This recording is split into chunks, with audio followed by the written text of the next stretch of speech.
I worked 2 jobs to pay for my sister's education. At dinner, she called me a loser. So I stopped paying her rent. When people asked what happened, I told them the truth. Respect is earned, not owed. When my younger sister Lauren got into her dream college, everyone in the family acted like it was the greatest accomplishment of all time. My parents were beaming with pride. Lauren was already talking about the career she was going to have, and I was standing in the corner quietly calculating how it was all going to work out. My parents didn't have the money to pay for her education. They made that clear when they started dropping hints in family conversations. Lauren is so smart, but college is so expensive these days. My mother would say, looking at me as if I didn't already know where this was going. I didn't have much. I was working as a mechanic and trying to save up for a house. But Lauren was my sister, and I figured, what's the harm in helping? So I pitched in. At first it was small things, her textbooks, some groceries. But it didn't stop there. Soon I was paying her rent, her utilities, even her nights out when she needed to. Distress. Every time she asked for money, it came with an excuse. I'll pay you back when I graduate. Or Mom and Dad just can't help right now. What made it worse was that my parents acted as if I was obligated to help. Family takes care of family. They'd say, as if I wasn't already breaking my back working 2 jobs to keep them afloat. Lauren, meanwhile, acted like the world revolved around her. She'd post pictures of fancy dinners and weekend trips, smiling as if she wasn't living on my dime. I kept telling myself this was temporary. Once she graduates, it'll all be worth it, I thought. But deep down, I was starting to resent the fact that my life was on hold while hers was moving full steam ahead and I was footing the bill. I thought things would get better once Lauren settled into her college routine. I imagined she'd realize how much I was doing for her and show some gratitude.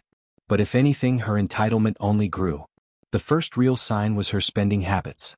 While I was skipping meals and working late shifts to pay her rent, Lauren was flaunting her new wardrobe on social media.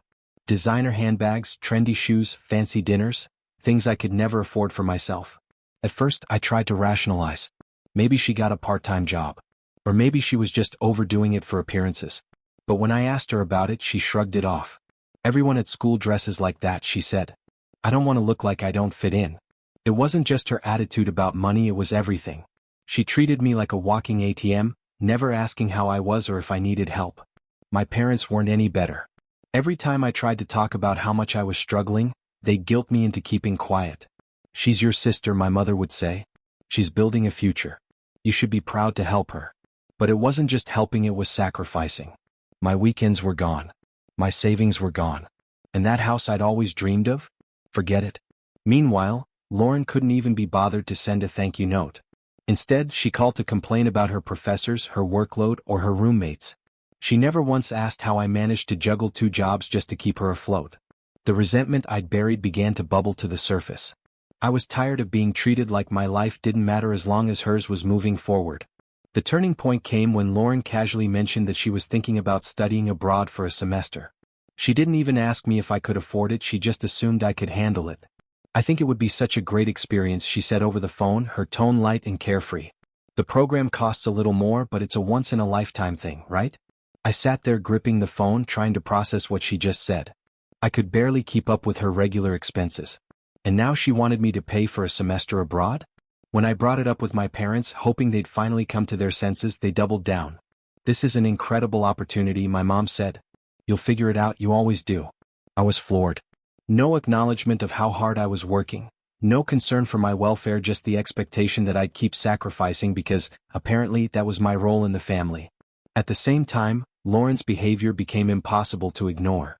She'd call to complain about the most trivial things like how her roommate borrowed her shoes or how the campus cafeteria didn't have any real lattes.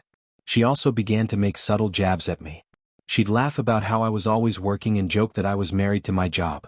She doesn't appreciate you, a coworker said one night when I was venting during a break. You bend over backwards and she acts like you owe her.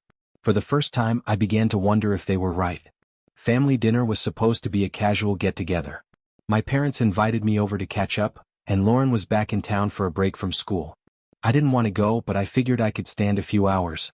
When I arrived, the atmosphere was already tense. My parents were fussing over Lauren, asking about her classes, her social life, and if she needed anything else for school. I sat quietly, waiting for anyone to ask how I was doing. But of course that never happened. Halfway through dinner, Lauren started talking about the study abroad program again. She went on and on about how amazing it would be and how everyone she knew was doing it. She looked right at me and said, "I hope you're ready for a little extra work, big brother. These programs don't come cheap." I froze. I couldn't believe she had the audacity to say that in front of everyone, like it was a done deal. "Maybe you should get a part-time job," I said, trying to keep my tone light. Lauren laughed. "Me? A part-time job? That's funny. I'm too busy with school." That was it. The last straw. I put down my fork and stared at her. "You're joking, right? You think I'm just going to keep funding your lifestyle forever while you sit around doing nothing?" The room fell silent. My parents looked at me as if I'd just sworn at the dinner table. Lauren's jaw dropped, but she quickly recovered. "What's your problem?" she snapped. "You've always been so bitter. Just because your life isn't going anywhere doesn't mean you have to take it out on me." That hit me like a punch in the gut. After all I'd done for her, sacrificing my time, my money, my dreams, this was how she saw me? A failure? Her words hung in the air like a slap in the face. I could feel my blood boiling, but I wasn't going to let her have the last word. "Bitter?" I said, leaning forward. "You think I'm bitter because my life isn't going anywhere?" "Lauren, my life isn't going anywhere because I was too busy funding yours." My parents immediately jumped to her defense. "That's inappropriate," my mom said, her voice sharp. "You're her brother. It's your job to support her." "My job?" I repeated, letting out a bitter laugh. When did it become my job to work 2 jobs so she could live in luxury? When did it become my job to sacrifice my entire future so she can have hers handed to her on a silver platter? Lauren folded her arms and rolled her eyes. "Oh, there it is," she muttered. "The martyr routine." That was it. I was done. "You know what?" I said, standing up. "Go ahead and call me a failure, Lauren. But at least I worked for everything I have." "What have you done?" "Nothing. You sit around spending my money while you pretend you're better than me." I turned to my parents. "And you two are no better. You've enabled their selfishness at every turn, and I'm done playing along. I'm not paying for anything anymore. Not her rent, not her tuition, nothing." The silence was deafening. Lauren's face went pale, and for the first time she looked genuinely shocked. "You can't do this," she said, her voice shaking. "How am I supposed to live?" "Figure it out," I said, grabbing my jacket. "I've been doing it for years. Maybe it's time for you to learn." I left that dinner feeling a mixture of anger and relief. For the first time I'd stood up for myself. But I knew the fallout was coming. Sure enough, it didn't take long. The next morning my phone exploded with texts and calls. First it was Lauren. She began with passive-aggressive messages. "Thanks for ruining dinner. Hope you feel good about leaving your own sister out to dry." When I didn't respond, the guilt trips began. "You're really going to leave me like this? After all I've been through?" I ignored every message. If she wanted to play the victim, she could do it without me. Then my parents got involved. My mom called first, her tone dripping with disappointment. "I don't know what's gotten into you," she said. "Lauren needs your help. She's your sister. She's been my financial responsibility for years." I shot back. "It's time for her to grow up and take care of herself." My father was no better. He called later that day and said, "You're being selfish. You're punishing her for no reason. What's she going to do now?" "Get a job," I said bluntly. "Like the rest of us." The real kicker came later that week when I got a call from Lauren's landlord. Apparently, she told him that I was the one who paid her rent, and when the payment didn't go through, he came straight to me. "She's not my problem anymore," I told him. "You need to talk to her." That conversation must have been a wake-up call for Lauren, because a few days later she showed up at my apartment unannounced. She looked disheveled and panicked. A far cry from the confident, entitled person I was used to seeing. "You can't just cut me off," she said as soon as I opened the door. "Yes, I can," I replied, leaning against the doorframe.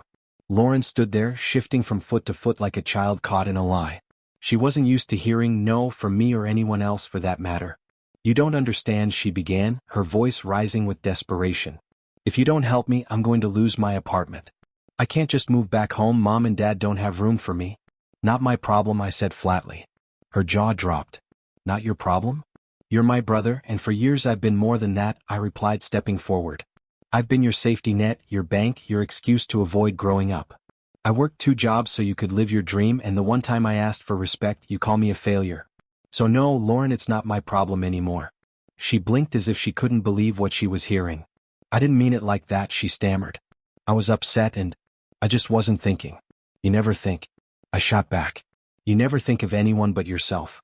You use me, you use Mom and Dad, and now you're panicking because you finally have to face the consequences."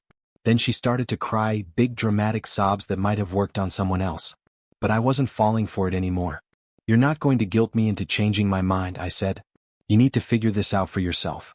Get a job, budget your money, do whatever it takes, but leave me out of it. She didn't like that answer. You're being cruel, she snapped, wiping away her tears. You're supposed to help the family. That's what family does. No, I said, my voice firm. Family supports each other.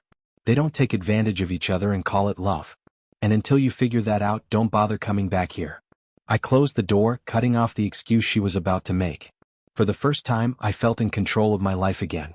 After closing the door on Lauren, I braced myself for the fallout. She wasn't the type to suffer in silence, and I knew she tried to turn this into a sob story for our parents. Sure enough, they called me the next day, furious. Mom started with the usual guilt trip. How could you do this to your sister? She demanded. She's struggling and you left her when she needed you the most. I didn't hold back. Struggling? She's been living off my paycheck for years while acting like she's the queen of the world.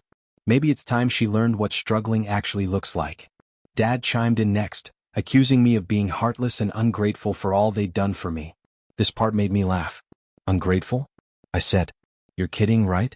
I've been funding Lauren's lifestyle while you two sat back and cheered her on like she was the next big thing.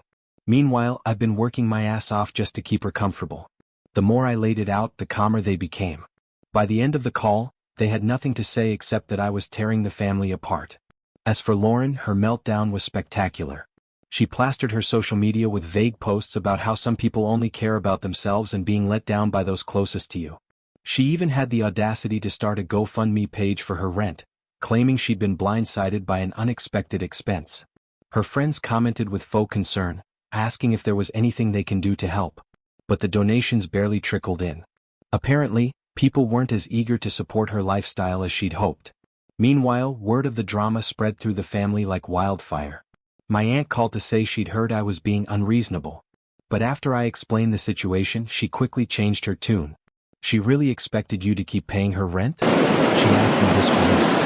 Welcome to my world, I replied. After my parents showed up at my door, I realized just how far this whole situation had gone.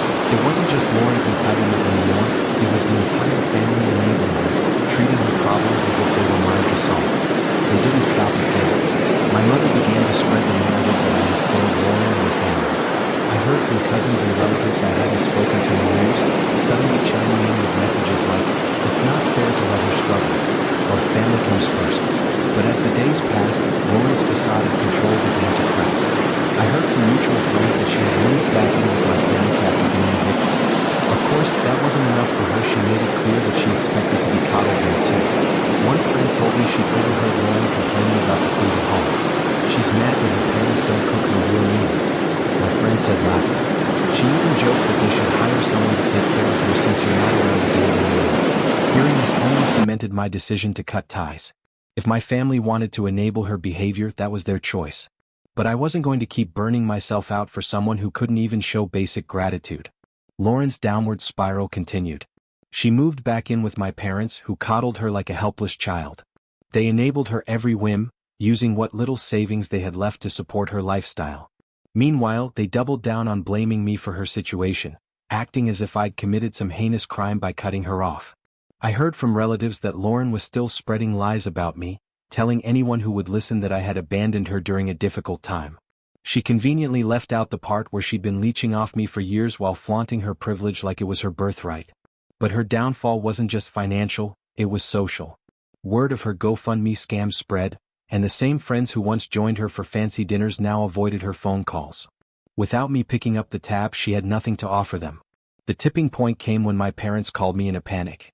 Apparently, Lauren had run up a credit card debt in their name, maxing out the limit to finance a shopping spree. They begged me to help, claiming they couldn't make the payments on their own. I couldn't help but laugh.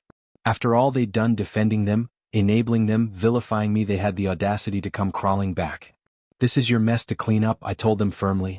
You chose to support her, you chose to ignore her behavior, and now you're dealing with the consequences. For once, they didn't argue. Maybe they finally realized that I wasn't going to swoop in and save her like I had so many times before. That was the last I heard from either of them. I moved on with my life, focusing on building my future without their constant drama weighing me down.